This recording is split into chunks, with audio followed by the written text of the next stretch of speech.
And also this morning, we'll look at cuts to defence spending, an issue raised in America this week with the Defence Minister Stephen Smith, and he will be our program guest. But first, we'll see what the Sunday papers are reporting, and you've got to go very deep into the papers, of course, to get beyond the Olympics, even deeper tomorrow now that we've won a gold medal, no doubt. But there is an important pre-selection in the Liberal National Party, Annabelle, to be determined today. Yep, that's this pre-selection in Peter Slipper's seat of Fisher. And there's an interesting story in the Sunday Telegraph today where Samantha Maiden reports that the best-known candidate, I guess, for Peter Slipper's seat is Mal Brough, the former Howard-era Cabinet Minister.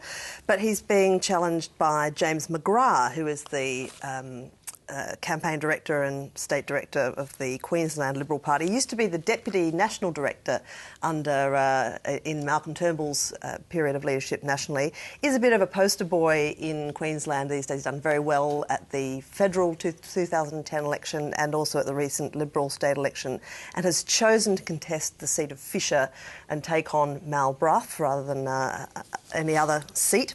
And he's getting some pretty high-level support from people like Julie Bishop, Malcolm Turnbull, Joe Hockey, and also the Queensland Premier Campbell Newman, which suggests that Mal Brough's return is not going to be a rails run. Now, the exciting thing about Liberal Party pre-selections is that they are genuinely quite unpredictable, so no certainty about which way it'll go. So we won't try and predict it, but Mal Brough, of course, had the support of John Howard and Tony Abbott, Piers. That's right, Barry. I think that what you see here is the sort of contest we are seeing increasingly, where you have a person who's come up through the ranks of the staffers and through the party machine as a schmoozer, as a fixer, as a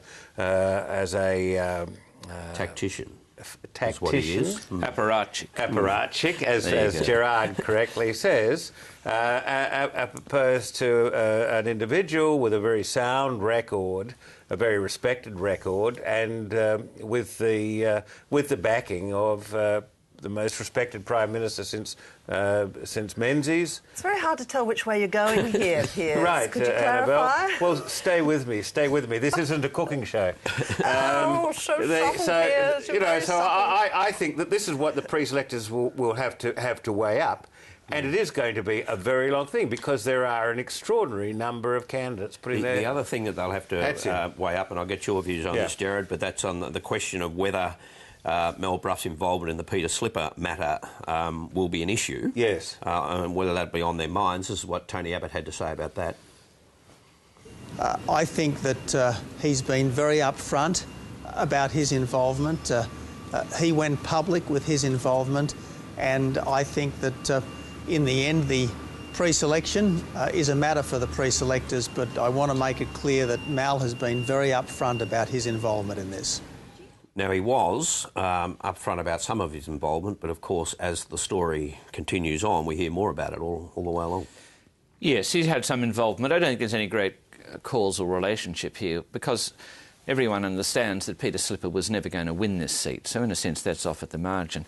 One point I would make about the report in today's Telegraph, I mean, the suggestion that James McGrath won the election for the Liberal National Party or that he won all these seats in the last federal election is a huge overstatement. I mean, what about people like David Russell in Queensland who helped get the LNP off the ground? Or what about Campbell Newman himself? Or what just about the general political climate that Tony Abbott helped create in Queensland before the last election? I mean, this idea that without James McGrath, that the Liberals would be in opposition in the Liberal National Party would be in opposition in Queensland is a bit far-fetched, I think. Oh, given the result, I think so. But, Annabelle, what happens, though, and is this the risk, is that if it is found that the James Aspey's case against Peter Slipper has no merit and is dismissed, how does Mal Brough then look, given his involvement?